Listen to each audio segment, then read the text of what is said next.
Dear student, आज हम शुरू कर रहे हैं राजनीति विज्ञान के क्लास और हम शुरू करते हैं राजनीति विज्ञान विषय के प्रारंभ में किस प्रकार से राजनीति विज्ञान जो है। नमस्कार, मैं हूं डॉक्टर योगेश कुमार देशवा। मेरे YouTube चैनल डॉक्टर योगेश देशवा पॉलिटिकल साइंस गुरु में आपका हार्दिक स्वागत करता हूं, अभिनंदन करता हूं। आज हम शुरू कर रहे हैं राजनीति विज्ञान की प्रथम कक्षा। सबसे पहले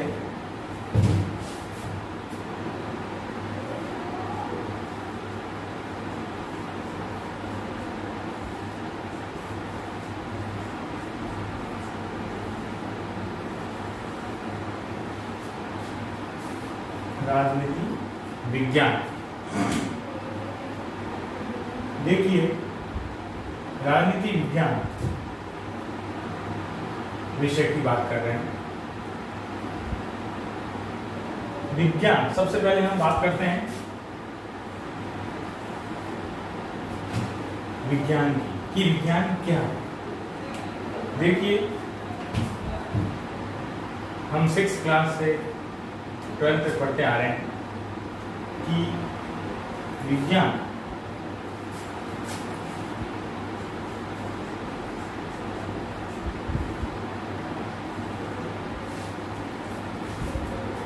डेफिनेशन ऑफ साइंस, विज्ञान की परिभाषा कि प्रकृति के क्रमबद्ध अध्ययन को या प्रकृति के क्रमबद्ध अध्ययन से प्राप्त सुव्यवस्थित ज्ञान को विज्ञान कहते हैं। ये हम 6th क्लास से पढ़ते हैं। प्रकृति के सुव्यवस्थित ज्ञान को हम विज्ञान कहते हैं। ठीक है। अब प्रकृति, यहां पर वर्ड पर ध्यान दें। प्रकृति के अंदर कितनी सारी चीजें आ जाती हैं। जीव जंतु, पेड़ पौधे, मानव प्रजाति और सारे, इन सब का से प्राप्त ज्ञान, सुव्यवस्थित ज्ञान, ये परिभाषा पूरी पूर्ण रूप से सूट नहीं होती है। तो विज्ञान की क्या परिभाषा होगी कि प्रकृति के क्रमबद्ध एवं नियमबद्ध तरीके से प्राप्त सुव्यवस्थित ज्ञान को विज्ञान कहते हैं। यानी जो हमारा प्रकृति है उसका हम क्रमबद्ध और नियमबद्ध तरीके से उसका जो है अध्ययन करेंगे और अध्ययन करने के बाद जो हमारे सामने निष्कर्ष निकलेगा, वो जो सुव्यवस्थित ज्ञान हमें जो प्राप्त होगा वो क्या होगा, विज्ञान कहलाएगा। अब विज्ञान विषय अपने आप में बहुत बड़ा विषय होगा, क्योंकि प्रकृति कोई छोटा विषय नहीं है, सारी चीजें प्रकृति ही है, प्रकृति से कोई अछूता नहीं है। तब विद्वान जनों ने इसके दो विभाजन कर दिए, क्लासिफिकेशन ऑफ साइंस, विज्ञान के दो भाग कर दिए। यानी विज्ञान को थोड़ी सरल बनाने के लिए उसके दो भागों में विभक्त कर दिया, उसका वर्गीकरण कर दिया। तब हम बात करते हैं विज्ञान के दो टाइप्स के बारे में। पहला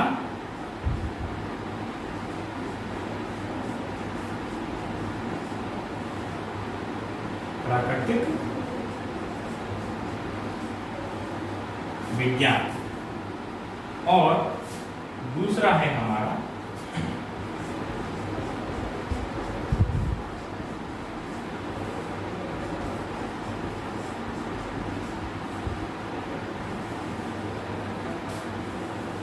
देखिए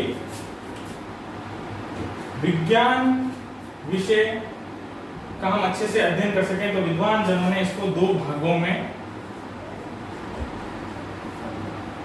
में विभक्त कर दिया, यानी क्लासिफिकेशन कर दिया। पहला हो गया प्राकृतिक विज्ञान और दूसरा हो गया सामाजिक विज्ञान। यानी कि प्रथम नेचुरल साइंसेस और सेकंड सोशल साइंसेस। अब प्राकृतिक विज्ञान, जैसा कि नाम से पता चल रहा है, प्राकृतिक विज्ञान, ऐसा विज्ञान जिसमें हम किसका अध्ययन करते हैं? प्रकृति का। अब इसको और सहूलियत के लिए और इजी करने के लिए और आसान बनाने के लिए इसके और उपशाखाएं बना दी गई। प्राकृतिक विज्ञान को और डिवाइड कर दिया गया और इजी बनाने के लिए। तो सबसे प्रथम क्या है?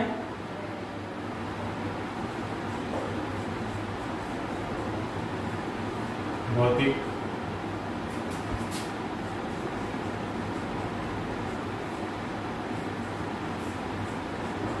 रसायन विज्ञान,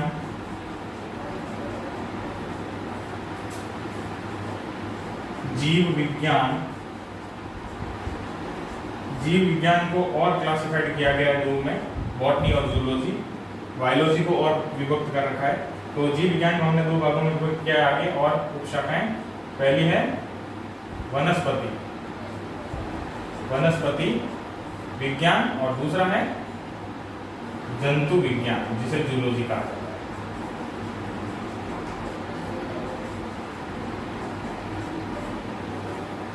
तो प्राकृतिक विषयों के अंतर्गत कौन कौन से विषय आते हैं? भौतिक विज्ञान, रसायन विज्ञान, जीव विज्ञान और विज्ञान के अन्य, जो प्राकृतिक विज्ञान के अन्य और भी हैं, ठीक है ना। मोस्टली और भी सब्जेक्ट्स आते हैं, तो मुख्य रूप से मैं जिनका वर्णन कर रहा हूँ तो ये सब्जेक्ट आते हैं। यानी कहने का तात्पर्य यह है कि जो विद्यार्थी 10th के बाद में 12th के अंदर साइंस स्ट्रीम लेता है, साइंस वर्ग लेता है, विज्ञान वर्ग जो लेता है, उस विज्ञान वर्ग का विद्यार्थी विज्ञान की कौन सी शाखा का अध्ययन करता है? प्राकृतिक विज्ञान का अध्ययन करता है। यानी जिसने 10वीं के बाद में 11वीं के अंदर साइंस सब्जेक्ट लिया है, वह नेचुरल साइंसेस का अध्ययन करेगा। विज्ञान की कौन सी शाखा? प्राकृतिक विज्ञान। और प्राकृतिक विज्ञान के अंदर अब वो मैथमेटिक्स से गणित, अब उसने मैथ लिया है या बायो लिया है, जो भी, कहने का तात्पर्य मतलब साइंस का जो स्टूडेंट होगा वो कौन सी विज्ञान का अध्ययन करेगा? प्राकृतिक विज्ञानों का अध्ययन करेगा। ठीक है। इसके विपरीत हम दूसरी विज्ञान की दूसरी मुख्य शाखा पर बात करते हैं, जिसका नाम है सामाजिक विज्ञान, सोशल स्टडी या सोशल साइंसेस। अब सोशल साइंसेस या नाम से पता चल रहा है, इसमें मुख्य हाईलाइट क्या हो रहा है? समाज, यानी ऐसा विज्ञान जो समाज का अध्ययन करता हो, यानी ऐसे विज्ञान जिसमें हम समाज का अध्ययन करेंगे। तो इस सामाजिक विज्ञान की भी उपशाखाएं, और मतलब इसको और इजी करने के लिए और क्लासिफाइड कर दिया गया और इसको आगे उपशाखाएं दे दी गई है। तो सामाजिक विज्ञान के अंदर कौन कौन सी आ जाएगी? इतिहास, राजनीति विज्ञान,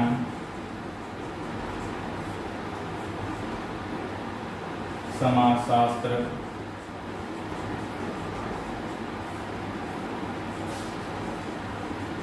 दर्शन शास्त्र,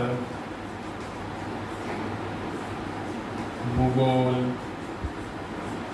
और इत्यादि और भी सब्जेक्ट है इसके अंदर। सामाजिक विज्ञान के अंदर history, political science, sociology, philosophy, geography, psychology, ठीक है ना, सिविक्स, सोशल वर्क, मतलब और भी बहुत सारे, मतलब सबसे ज्यादा विषय जो हैं वो सामाजिक विज्ञान के अंतर्गत आते हैं। यानी कि कहने मतलब सोशल साइंसेस बहुत ही बड़ा है, इसकी बहुत सारी शाखाएं हैं और हर एक विषय का अपना अपना अलग अलग महत्व है। तो ज्यादा जो सब्जेक्ट है वो ये क्लासिफिकेशन इसलिए मैंने बताया, ये जो वर्गीकरण मैंने आपको बताया, यानी जो सामाजिक विज्ञान का जो अध्ययन करेगा वो कला वर्ग का विद्यार्थी,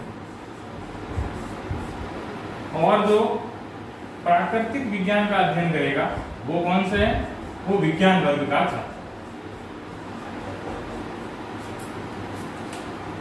हमें बहुत सारा कंफ्यूजन हो जाता है बच्चों के बीच में कि भाई कला वर्ग और विज्ञान वर्ग के अंदर के भाई बड़ा कौन है छोटा कौन है, तो कोई बड़ा नहीं कोई छोटा नहीं, क्योंकि दोनों किससे निकले हैं? विज्ञान से। विज्ञान की दो प्रमुख शाखाएं हैं, जिसका प्रथम नाम है प्राकृतिक विज्ञान और दूसरा है सामाजिक विज्ञान। यानी दोनों ही कला वर्ग का विद्यार्थी और विज्ञान वर्ग का विद्यार्थी दोनों ही किसका अध्ययन कर रहे हैं? विज्ञान का अध्ययन कर रहे हैं। तो ये उन सभी कला वर्ग के विद्यार्थी और विज्ञान वर्ग के विद्यार्थियों के लिए है कि भैया दोनों ही बराबर हैं, क्योंकि दोनों ही किससे निकले हैं? विज्ञान से। विज्ञान की दोनों ही प्रमुख शाखाएं और अपने अपने क्षेत्र में दोनों ही विशिष्टता रखते हैं।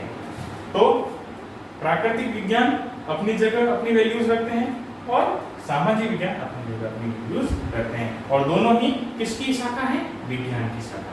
तो दोनों ही विद्यार्थी अपनी जगह अपना अपना स्टेटस अपनी अपनी जो पोजीशन रखते हैं।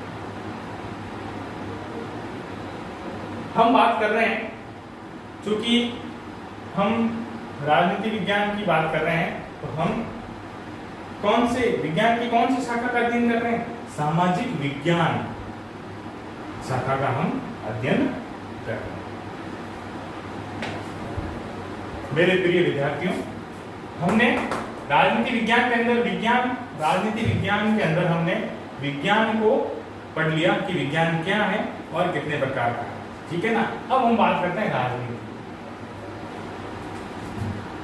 राजनीति जो वर्ड है वो दो शब्दों से मिलके बना है।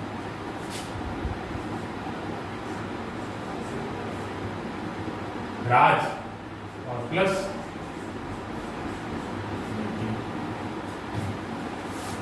राज से क्या तात्पर्य है? राज्य।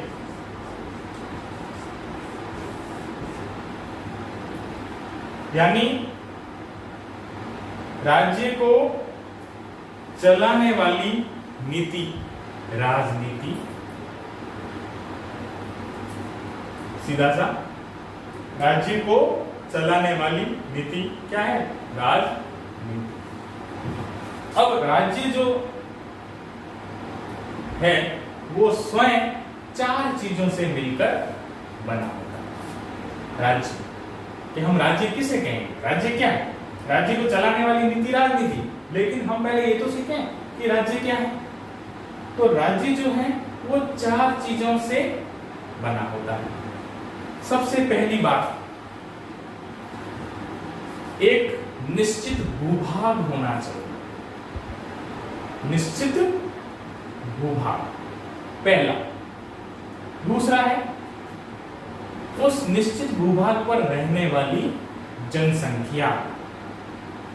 तो राज्य के निर्माणकारी घटकों में सबसे पहला क्या है?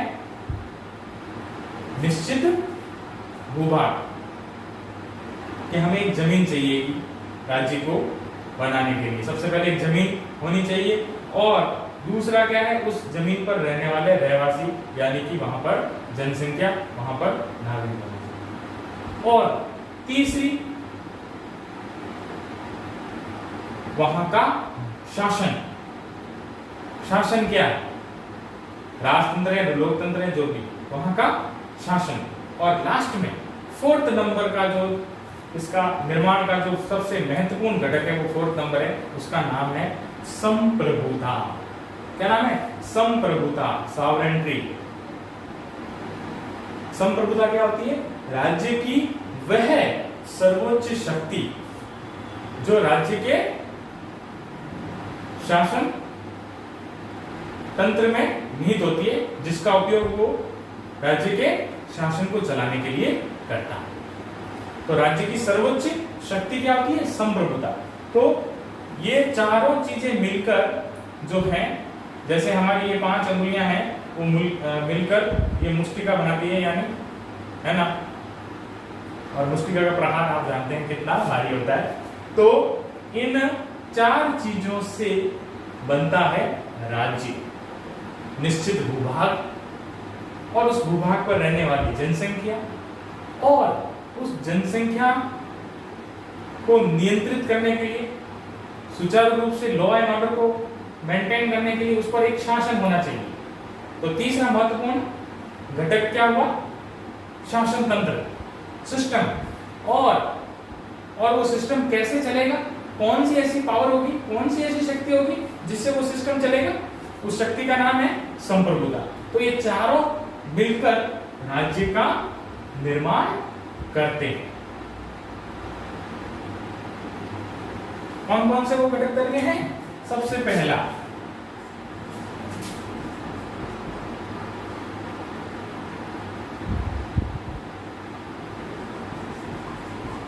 निश्चित भूभाग, दूसरा उस निश्चित भूभाग पर निवास करने वाली जनसंख्या, और उस जनसंख्या को नियंत्रित करने के, लॉ एंड ऑर्डर करने के लिए वहां पर क्या होना चाहिए? शासन तंत्र होना चाहिए। और यह शासन तंत्र कैसे कार्य करेगा? कौन से पावर से कार्य करेगा? तो चौथा महत्वपूर्ण जो है वो है संप्रभुता। संप्रभुता को सॉवरेंटी भी कहते हैं, प्रभुसत्ता भी कहते हैं, सर्वोच्च शक्ति भी कहते हैं। तो जब ये चारों चीजें मिलती हैं तब राज्य का निर्माण होता है। यानी ये चारों चीजें हैं, इट मींस वो क्या कहलाएगा? राज्य कहलाएगा। और इस राज्य को हम कैसे चलाएंगे, कौन सी नीति द्वारा चलाएंगे, उसे हम राजनीति कहते हैं। ठीक है ना?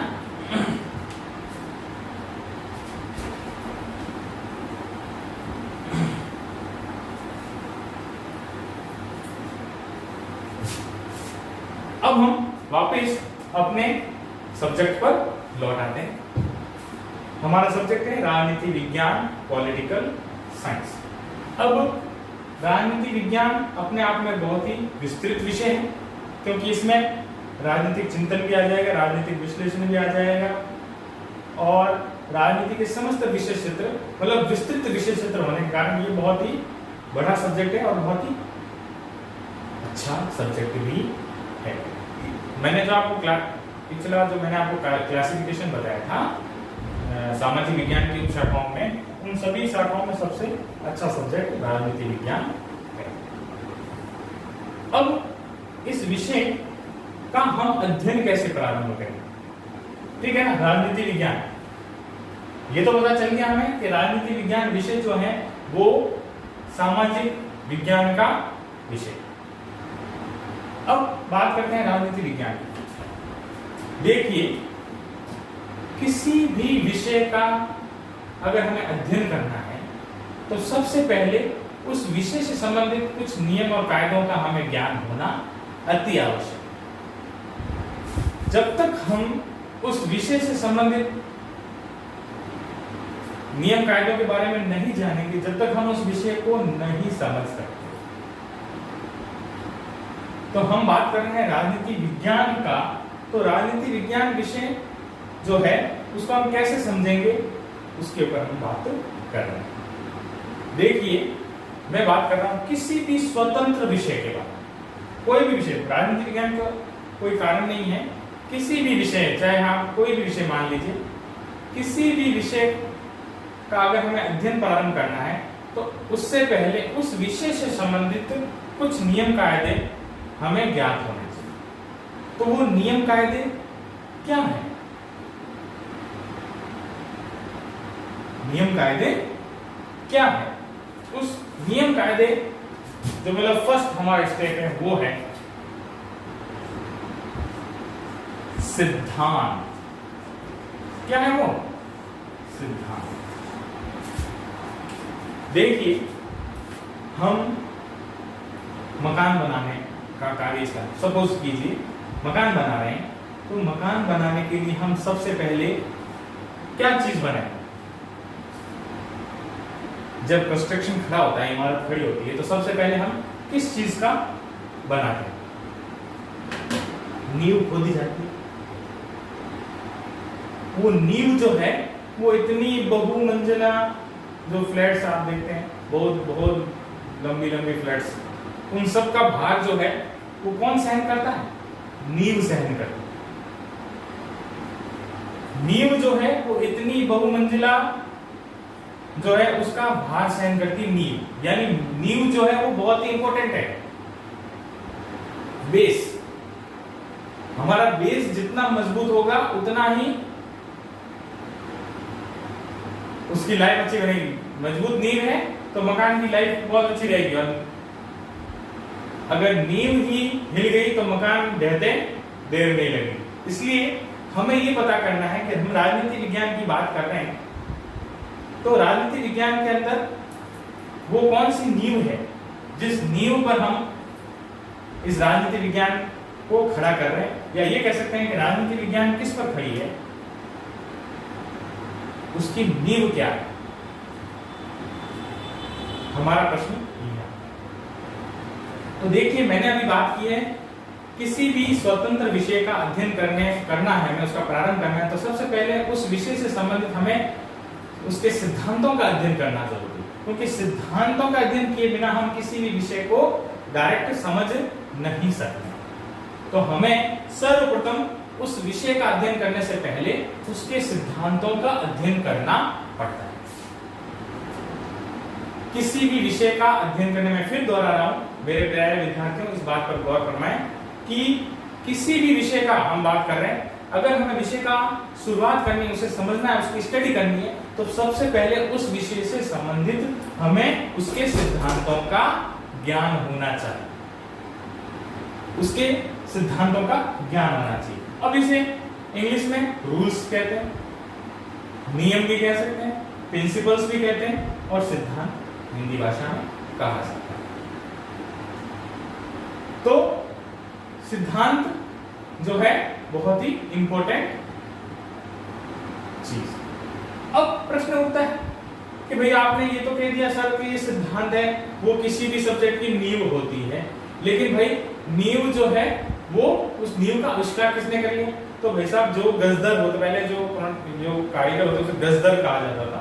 तो गजदर क्या करता था, भाई नींव बनानी, तो उसका दिमाग चला होगा कि भाई सबसे पहले हम जो मकान बनाना है तो नींवें खोदनी पड़ेगी, नींवें खोद के फिर उस पर कंक्रीट बिछानी पड़ेगी, फिर उस पर मसाला बिछाया जाएगा, फिर उसको उसकी ठुकाई होगी, बढ़िया सा उसे जमाएंगे, वो एकदम फ्रेश जम जाएगा, मजबूत इस टाइप हो जाएगा। उसको जो पानी से तराई वगैरह करके उसको नींव को मजबूत करके देखा जाता है कि अब ये भार सहन करने योग्य है, हमारी नींव एकदम बढ़िया होगी, सीमेंट और बजरी से ठोक ठोक के उस नींव को मजबूत कर दिया।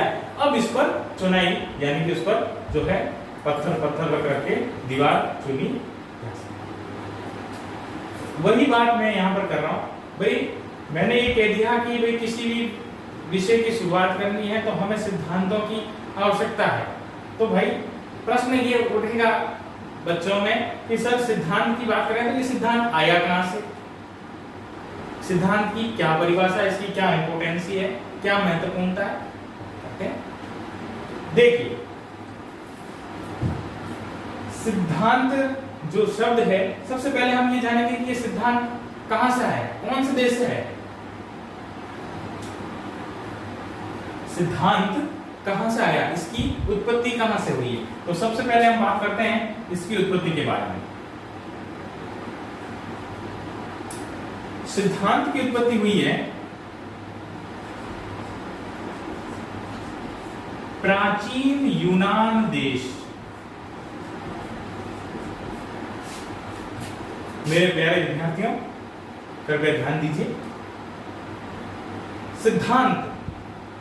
सिद्धांत की उत्पत्ति कहां हुई है, प्राचीन यूनान देश में। यानी कि ये क्या है, इसका उत्पत्ति स्थान, किसका, सिद्धांत का उत्पत्ति स्थान कौन सा है, यूनान देश, प्राचीन यूनान देश। सिद्धांत का क्या है, उत्पत्ति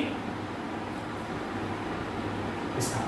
अब यूनान देश में अपनी एक मातृभाषा है, उस मातृभाषा का क्या नाम है,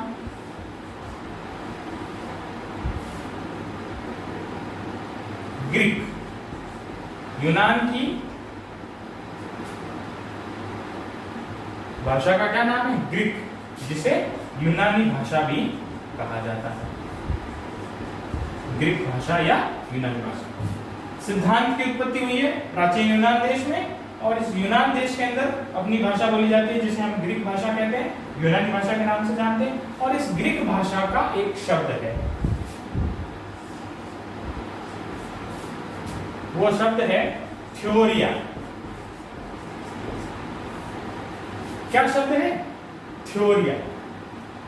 ग्रीक भाषा का एक शब्द है थ्योरिया, और इस थ्योरिया को हम हिंदी में कहते हैं सिद्धांत। इस साइकिल को थोड़ा गौर फरमाएं। सिद्धांत को हम नींव बता रहे हैं। इस नींव की उत्पत्ति कहां से हुई है? प्राचीन यूनान देश से। और प्राचीन यूनान देश में कौन सी भाषा बोली जाती है?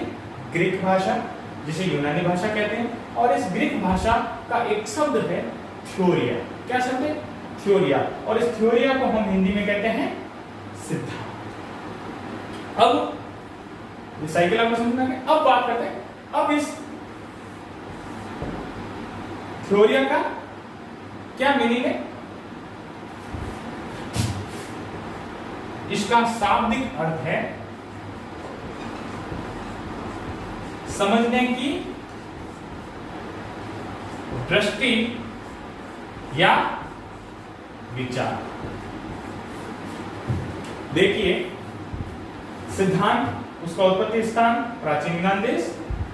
प्राचीन यूनान देश में भाषा बोली जाती है ग्रीक, और इस ग्रीक भाषा का शब्द है थ्योरिया, और थ्योरिया को हम हिंदी में कहते हैं सिद्धांत। और सिद्धांत का शाब्दिक अर्थ होता है समझने की दृष्टि या समझने का विचार।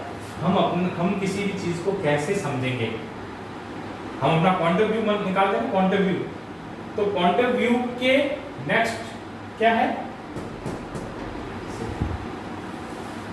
देखिए मेरे प्यारे विद्यार्थियों, आप किसी भी सब्जेक्ट को पढ़ रहे हैं तो सबसे पहले उसको समझना पड़ेगा ना, कि आप उसको कैसे समझेंगे। तो आपको कौन समझाएगा? सिद्धांत समझाएगा। मतलब इस विषय, किसी भी स्वतंत्र विषय की जब हम उसका अध्ययन करेंगे तो उसके बारे में हमें कौन, उसकी व्याख्या कौन करेगा? सिद्धांत करेगा। उस धीरे धीरे धीरे जैसे जैसे हम सिद्धांतों को पढ़ते रहेंगे, वो सब्जेक्ट में अनुशासित होता रहता है। सिद्धांत क्यों आवश्यक है? कि किसी भी विषय को अनुशासित बनाने के, तो उस विषय का अपना एक सिद्धांत होना चाहिए, अपना एक नियम होना चाहिए, एक कानून होना चाहिए, अपनी एक मान्यता होनी चाहिए, अपना एक विशेष क्षेत्र होना चाहिए, जिससे उस विषय का अपना प्रभुत्व रहे, अपना महत्व रहे। तो हम बात कर रहे हैं कि विषय को अनुशासित बनाने के लिए उस विषय का अपना खुद का सिद्धांत होना चाहिए, अपने नियम कायदे होने चाहिए, रूल्स होने चाहिए, प्रिंसिपल्स होने चाहिए, तभी वो विषय जो है अनुशासित रह सकता है। तो हमने जाना सिद्धांत का शाब्दिक अर्थ।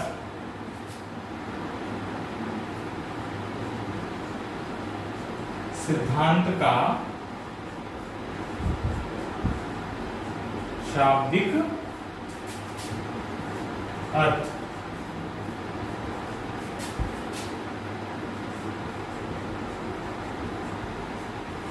समझने की दृष्टि या समझने का विचार।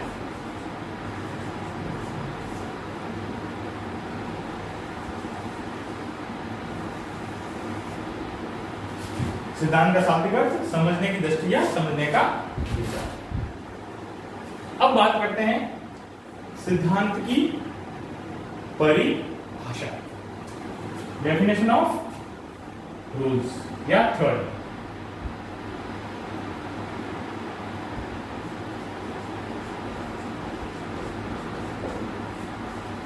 सिद्धांत की परिभाषा।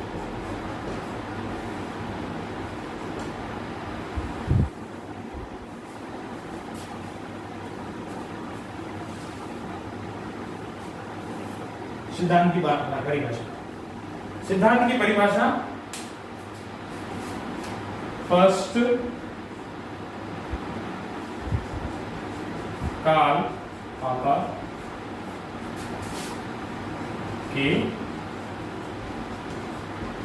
अनुसार, देखिए हम जब भी किसी राजनीति शास्त्र या किसी भी परिभाषा, किसी विचारक की परिभाषा लिखते हैं तो सर्वप्रथम उसका नाम आता है। जैसे कार्ल पॉपर के अनुसार डैश करके डबल इन्वर्टेड कॉमा में। अब उसने जो बोला है, जो परिभाषा दी है वो लिखी जाएगी। डैश डबल इन्वर्टेड कॉमा सिद्धांत एक प्रकार का जाल है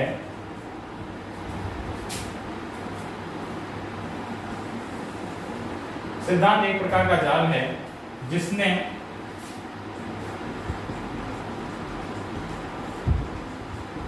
पूरे संसार को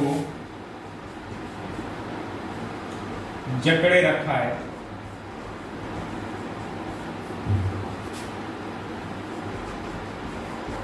ताकि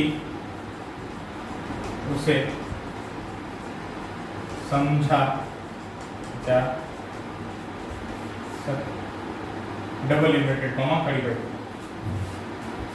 कार्ल पॉपर के अनुसार सिद्धांत एक प्रकार का जाल है जिसने पूरे संसार को पकड़े रखा है, ताकि उसे क्या किया जा सकता है, समझा जा सकता है। देखिए, सिद्धांत एक प्रकार का जाल है जिसने पूरे संसार को पकड़े रखा है ताकि उसे समझा जा सके। इस परिभाषा को मैं आपको एक उदाहरण के रूप में समझाने की कोशिश करूं। देखिए, मान लीजिए ये क्लासरूम है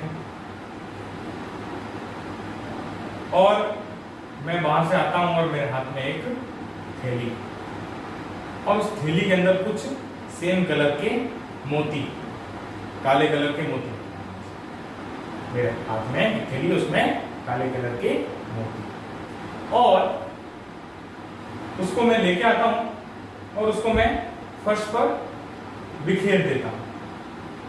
तो सारे विद्यार्थी बड़े आश्चर्यचकित होकर उस वाक्य को देखते हैं कि सर ने ये क्या किया है, ये जो है मोतियों को फर्श पर बिखेर दिया है। सारे विद्यार्थी आश्चर्य से इस चीज को देख रहे होते हैं। फिर किसी विद्यार्थी ने पूछा, सर ये क्या है? तब मैंने कहा कि आप लोगों की एक परीक्षा है, वो मैं ले रहा हूं। कि सर क्या परीक्षा है? मैंने कहा मेरा एक काम आप लोगों को करना है। एक बताइए क्या काम? कि मैंने फर्श पे जो मोती बिखेरे हैं उन मोतियों की काउंटिंग करनी है, उसकी गणना करनी है, कितने मोती थे। सर हो जाएगा काम, लेकिन शर्त है इसके लिए। तो बच्चों ने शर्त कर, अब मेरी शर्त सुनिए, उसको टच नहीं करना है, हाथ नहीं लगाना, और काउंटिंग भी करनी है। दोनों चीजें, हाथ नहीं लगाना, काउंटिंग भी करनी है। अब आप बताओ उसको, वो बच्चे कैसे काउंट करें? अब आप कहोगे ये तो इम्पॉसिबल है, बिना हाथ लगाए हम कैसे काउंट करेंगे कितने मोती हैं? असंख्य मोती बिखरे पड़े हैं, कैसे पता लगेगा? तो मैंने थोड़ा इसको इजी कर दिया। मैंने कहा भाई ये आप लोगों के लिए मैं कुछ क्रॉप्स रख रहा हूं, उन क्रॉप्स का यूज करते हुए आप इसकी काउंटिंग कर सकते हैं। और तो बोले कौन से दो क्रॉप्स हैं? तो मैंने टेबल मंगवाई और उस टेबल पर बहुत सारे सुई होती है ना, सुइयां, और बहुत सारे धागों के गट्टे, सुई और धागा, सुई धागा। तो सुई और बहुत सारे धागों के गट्टे मैंने उस टेबल पर रख दिए, और मैंने मेरे विद्यार्थियों को बोला कि भैया ये दो क्रॉप्स हैं, आप इनका यूज करते हुए इन जो है इनका आप काउंटिंग कीजिए। अब बताइए आप कर सकते काउंट? बिल्कुल कर सकते हैं। उन बच्चों ने क्या किया, फटाक से सुइयां ली, धागा पोया और मोती लेके उसमें पिरो के सुंदर सुंदर मालाएं बना डाली।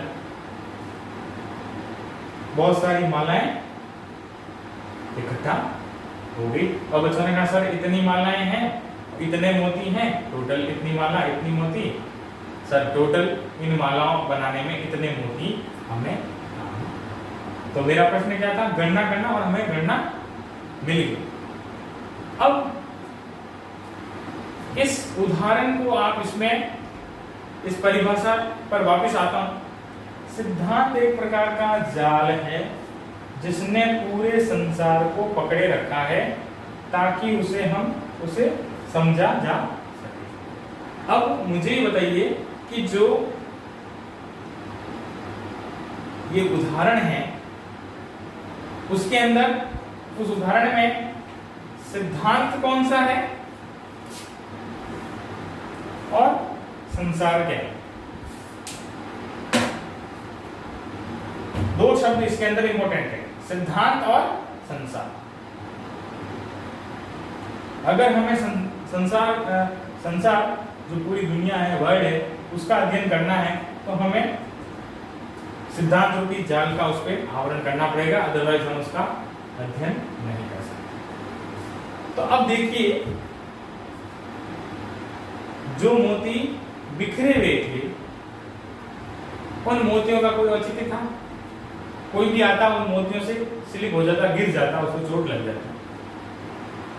और दूसरा, उन मोतियों की मालाएं बन गई। अब वो माला किसी के गले में जाएगी तो उसके गले की शोभा बनेगी।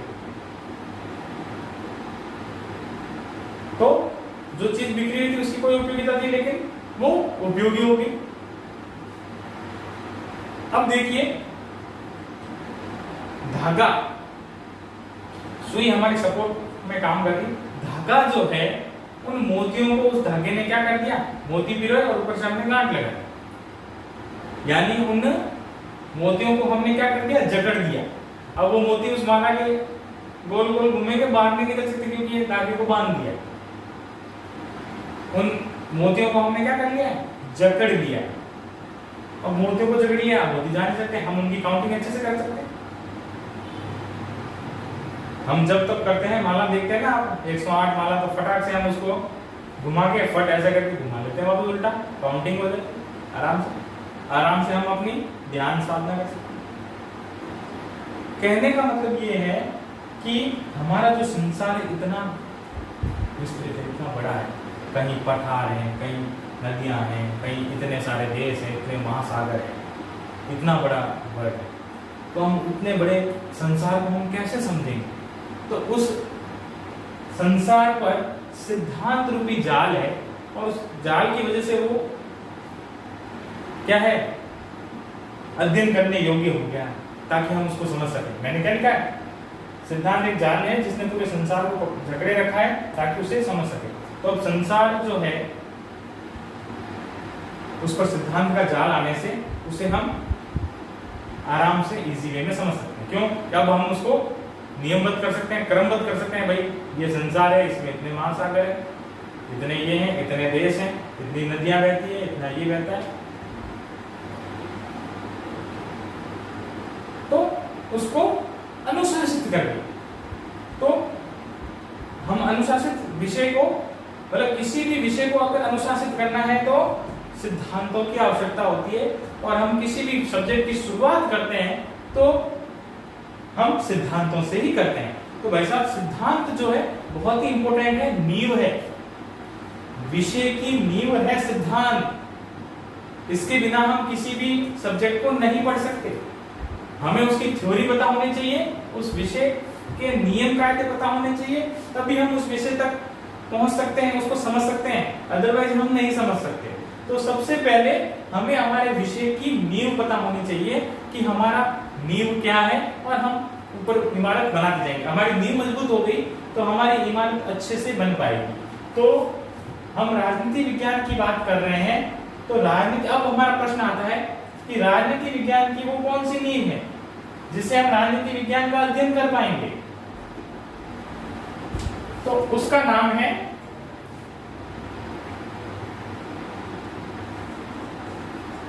राजनीति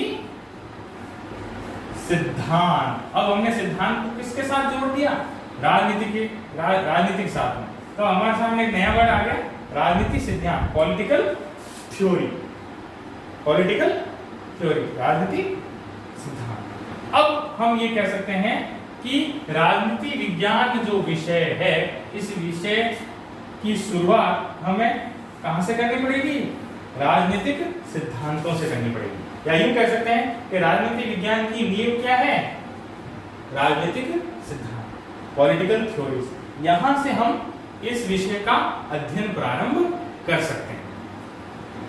तो राजनीतिक सिद्धांत जो है वो हमें राजनीति विज्ञान की जो है व्याख्या करेगा। अब हम बात करते हैं राजनीतिक सिद्धांत के शाब्दिक अर्थ की, कि राजनीतिक सिद्धांत है क्या।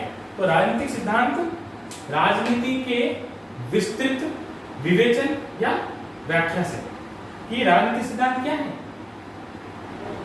कि राजनीति का विस्तृत विवेचन या विस्तृत व्याख्या, यानी कि राजनीतिक सिद्धांतों के अंतर्गत हम राजनीति विज्ञान की विस्तृत व्याख्याएं करेंगे, उसे और डीप में समझने की कोशिश करेंगे विस्तृत विवेचना के साथ।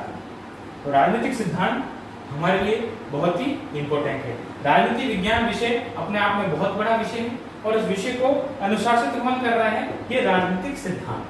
और इसलिए हम राजनीति विज्ञान की शुरुआत करने के लिए सबसे पहले राजनीतिक सिद्धांतों का पढ़ना अनिवार्य है, इनको समझना, और इसके अनुसार हम धीरे धीरे राजनीति विज्ञान की व्याख्याओं को समझें। तो राजनीतिक सिद्धांत के अंदर कौन कौन सी चीजें आ गई, कि भाई राजनीतिक सिद्धांत जो है राजनीति विज्ञान के समस्त विषय क्षेत्रों का हम किस प्रकार से अध्ययन करेंगे, कौन कौन सी विधियां होगी, कौन से सिद्धांत होंगे, नए सिद्धांतों को कौन मान्यताएं देगा, राजनीतिक समस्या आ गई, कोई पॉलिटिकल प्रॉब्लम्स आ गई, उसकी सॉल्यूशन कहां से होगी, राजनीतिक सिद्धांतों के माध्यम से होगी। यानी कि राजनीतिक सिद्धांत बहुत ही इंपॉर्टेंट हो गया और इसके माध्यम से हम राजनीति विज्ञान को हम इजीली समझ सकते हैं। तो राजनीतिक सिद्धांत राजनीति विज्ञान की नींव है और राजनीति विज्ञान के अध्ययन के लिए, राजनीति विज्ञान के अध्ययन के लिए हमें सर्वप्रथम राजनीतिक सिद्धांतों का अध्ययन करना पड़ेगा। तो ये यहां तक किसी प्रकार की कोई डाउट नहीं है सर? अगर कोई समस्या है तो आप मुझे कमेंट करके बता सकते हैं कि क्या। तो हमने सिद्धांतों के बारे में पढ़ा कि सिद्धांत क्या है, कि किसी भी विषय की शुरुआत हम सिद्धांतों के बिना सोच ही नहीं सकते, हमें उसके सिद्धांतों को पढ़ना जरूरी है। और अगर हमें राजनीति विज्ञान का अध्ययन करना है तो सबसे पहले उसकी जो नींव है यानी कि राजनीतिक सिद्धांतों का अध्ययन करना अति आवश्यक है। और राजनीतिक सिद्धांतों का शाब्दिक अर्थ क्या है, राजनीति की विस्तृत व्याख्या या विवेचना करना है।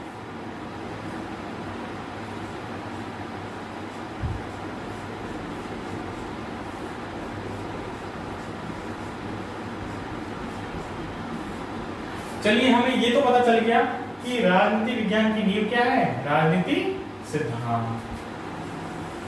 अब राजनीति सिद्धांत की दो धाराएं होती है, धाराएं कह लीजिए या दो मेथड कह लीजिए, दो तरीके कह लीजिए, मतलब दो तरीके होंगे, उन तरीकों के माध्यम से हम राजनीति विज्ञान को समझेंगे। तो राजनीति सिद्धांत की दो धाराएं, प्रथम धारा क्या है,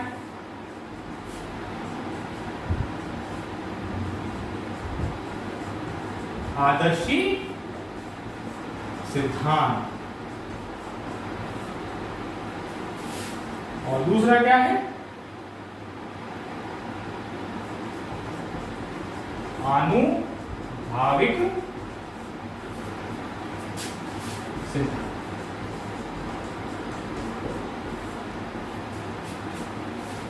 राजनीतिक सिद्धांत की दो प्रमुख धाराएं या यूं कह लीजिए दो तरीके कि हम कैसे इसकी व्याख्या करें, इसकी राजनीति विज्ञान की। तो सबसे पहला जो है आदर्शी सिद्धांत, धारा नंबर फर्स्ट, आदर्शी सिद्धांत। जैसा कि नाम से पता चल रहा है आदर्शी सिद्धांत, इसमें देखो कौन सा शब्द हाईलाइट हो रहा है, आदर्श। आदर्श यानी ऐसा सिद्धांत जिसमें आदर्शों पर आधारित हो, मतलब ऐसा सिद्धांत जो आदर्शों पर आधारित रहे, आदर्शी सिद्धांत। अब आदर्शी सिद्धांत क्या है? आदर्शी सिद्धांतों में राजनीति शास्त्री राजनीति शास्त्री से तात्पर्य जो राजनीति की व्याख्या कर रहा है उसे राजनीति शास्त्री कहेंगे। जो राजनीति के बारे में हमें, जो राजनीति का ज्ञाता है, जो राजनीति समझता है और हमें समझा रहा है, दैट इज राजनीति शास्त्री।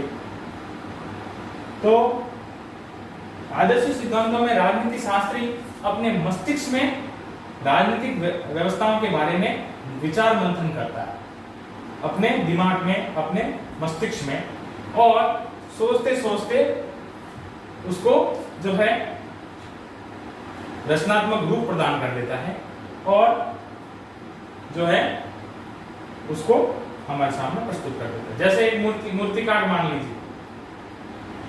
अब मूर्तिकार है, वो क्या करता है कि भैया देवी देवताओं की मूर्तियां बना ली, इतने लोगों की मूर्ति बना दी, अब क्या करें, कुछ बचा ही नहीं।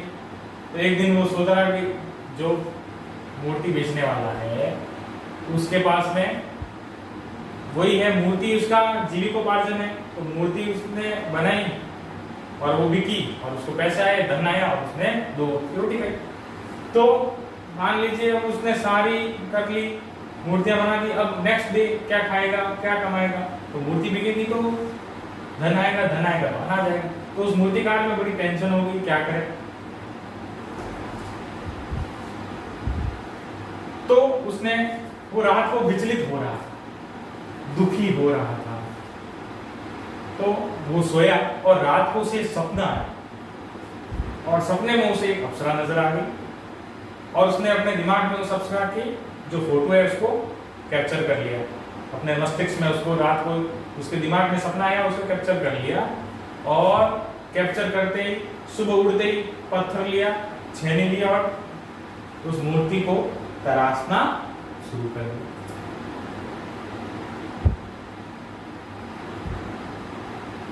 मतलब जो चीज है ही नहीं, जो उसकी कल्पना थी, उस कल्पना को उसने साकार कर दिया उस मूर्ति के रूप में। मतलब उसकी स्वयं की सपना उसका खुद का था, ठीक है ना, किसी और को नहीं आया, लेकिन उस सपने को उसने अपने मस्तिष्क में रखा और उस जो छवि को कैप्चर कर लिया और सुबह उठते ही पत्थर छेनी उठाया और उसको मूर्त रूप प्रदान कर दिया और वो मूर्ति जो उसके सपने में थी वो साक्षात उसके सामने आ गई। समझ रहे हैं विद्यार्थियों, ये उदाहरण आदर्श सिद्धांतों में एकदम परफेक्ट बैठता है। उस मूर्तिकार की तरह ही राजनीति शास्त्री होते हैं जो राजनीतिक व्यवस्थाओं को अपने मस्तिष्क में लेते हैं और सोचते हैं कि इस पर क्या होना चाहिए और उस कल्पना कर लेते हैं और कल्पना करते करते वो इतने ऊपर पहुंच जाते हैं कि अपने आप को सोचते हैं कि हम तो आकाश में बैठे हैं और ऊपर से धरती को देख रहे हैं, धरती कितनी सुहानी नजर आ रही है। मतलब इतने काल्पनिक और इतने मतलब इतने डूब जाते हैं वो अपने आदर्शों में और अपनी कल्पनाओं में कि वो अपने धरातल पर भी यकीन नहीं रहते हैं, सातवें आसमान पर पहुंच जाते हैं। इतना मतलब उनका जो है। तो आदर्श सिद्धांतों में कल्पना को साकार बनाना, तो मैंने इसका नाम रख दिया सब कल्पना का सागर, ठीक है ना। ये राजनीति विज्ञान की जो नींव है, राजनीति सिद्धांत, उसकी जो प्रथम धारा है जिसे हम आदर्श सिद्धांतों के नाम से जानते हैं। आदर्श सिद्धांतों में राजनीति शास्त्री राजनीति की व्यवस्थाओं को अपने मस्तिष्क में रखता है और उस पर विचार मंथन करके उसको अपनी कल्पना करके उस कल्पना को जो है मूर्त रूप प्रदान कर देता है और उसे अपनी थ्योरी बना। ये चीज, इसका एक उदाहरण मैं आपके सामने रख दूं। जैसे प्लेटो का नाम आपने सुना ही होगा, बहुत ही बड़े दार्शनिक थे। दार्शनिक एक बात मैं आपको बता दूं, जैसे हम हिंदुस्तान में राजनीति विज्ञान के ज्ञाता जो होता है, विद्वान होता है, उसको कहते हैं राजनीति शास्त्री या राजनीति का विज्ञान विद्वान, ठीक है ना। उसी प्रकार जो हमने यूनान देश की बात की थी, यूनान देश के अंदर राजनीति शास्त्री को दार्शनिक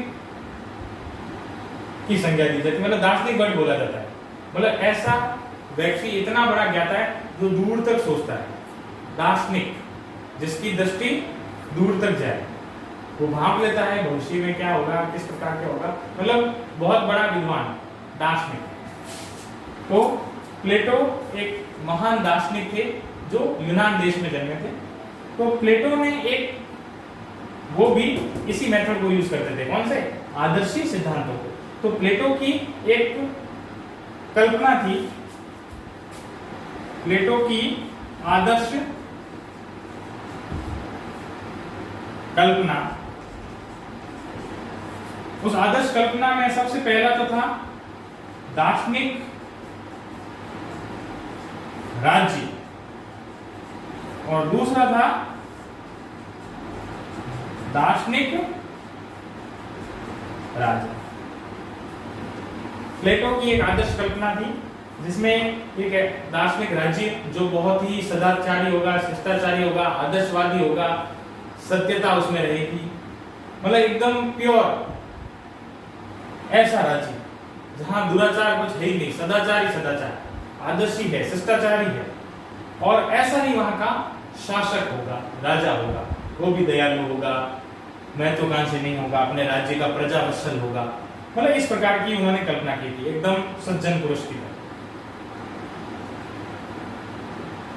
संत की बात। एक संत होता है उसको कोई भी लोभ लालच नहीं होता है, वो सबके लिए सार्वजनिक रूप से मुकाबला करता है। तो प्लेटो ने भी ऐसा ही कहा कि एक राजा भी ऐसा सन्यासी जैसा होना चाहिए जो कोई भी जो है द्वेष वगैरह कुछ भी नहीं रखे, ना कोई महत्वाकांक्षा रखे, केवल अपनी प्रजा की भला के लिए काम करे। तो दार्शनिक राज्य और दार्शनिक राजा ये कल्पना की थी प्लेटो ने, और ये उदाहरण है इस आदर्शी सिद्धांत का, ठीक है ना। यानी कि आदर्शवादी जो दार्शनिक हैं या राजनीति शास्त्री हैं वो इतने खो जाते हैं अपने कि वो अपनी धरातल को भूल जाते हैं और सातवें आसमान पर पहुंच जाते हैं कल्पना के अंदर। मतलब बहुत ज्यादा इमोशंस कह लीजिए, बहुत ज्यादा कल्पनाएं कह लीजिए, ठीक है ना, उसमें इतना खो जाते हैं कि वो वास्तविकता से परे हट जाते हैं, दूर हो जाते हैं। एक्चुअल में क्या हो रहा है उससे उनको कोई लेना देना नहीं, लेकिन उनकी जो कल्पना है वो इतनी सुंदर होनी चाहिए, इतनी अच्छी होनी चाहिए, बस। तो आदर्शी सिद्धांत।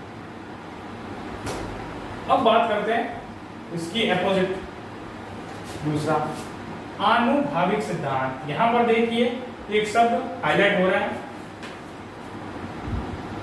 अनुभव, एक्सपीरियंस।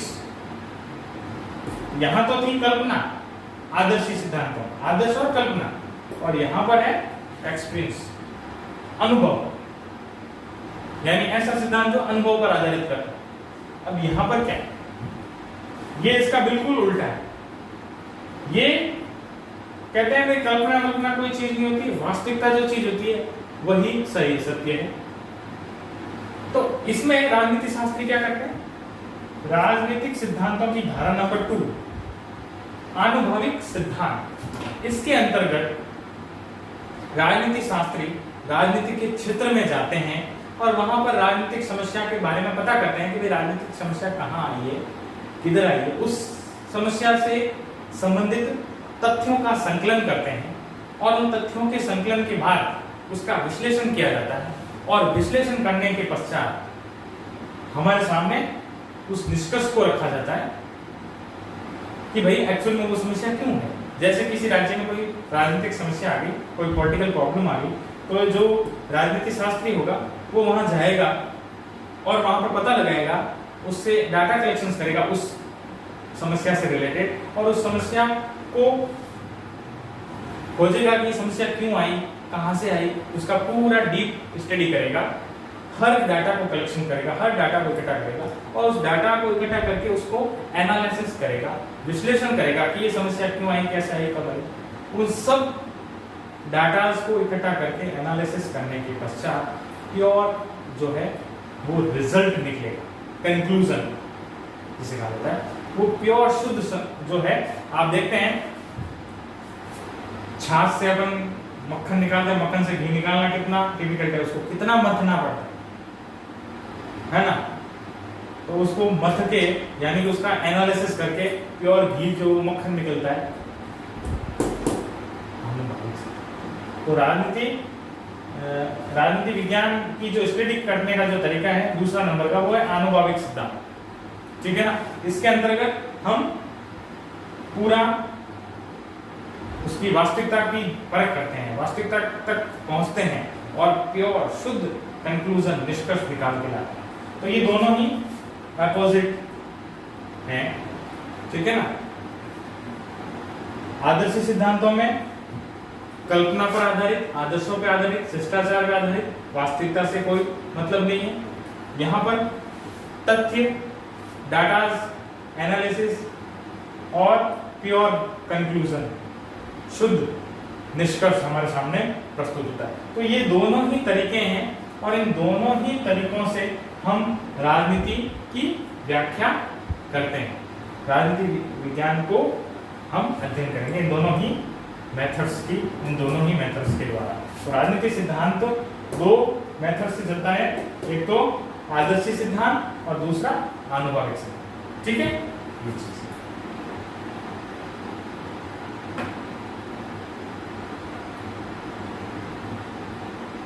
मेरे विद्यार्थियों, यहाँ तक की क्लास मैं आज यही समाप्त करता हूँ। नेक्स्ट वीडियो में हम इससे आगे का स्टेप लेंगे कि इन दोनों मेथड्स के बाद में क्या नया स्टेप होएगा, वो नेक्स्ट वीडियो में आपके सामने प्रस्तुत करूंगा। यहाँ तक अगर किसी भी विद्यार्थी को कोई समस्या है तो कृपया मुझे कमेंट में बताएं, और आपको ये वीडियो कैसा लगा उस वीडियो को आप ज़्यादा से ज़्यादा मात्रा में शेयर करें, लाइक कीजिए, कमेंट कीजिए, और जो इसको पहली बार देखें वो इसको बड़ी तादाद में जो है सब्सक्राइब कीजिए। तो आज की क्लास में यही समाप्त करता हूँ। मिलते हैं नेक्स्ट वीडियो में। नमस्कार।